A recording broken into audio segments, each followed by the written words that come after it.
everyone, I hope you are doing well. Today we'll talk about how to fix or how to solve the problem of queue on the application of Threads. You will go to settings. In this page you will go to apps, default apps, app settings. On above here you will search about Threads and you will click.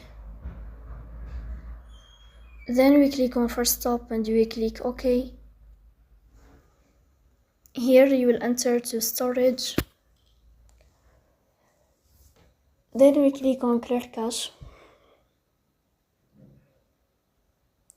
In the end you will turn off your phone and you will wait a moment to restart your phone again to fix that problem.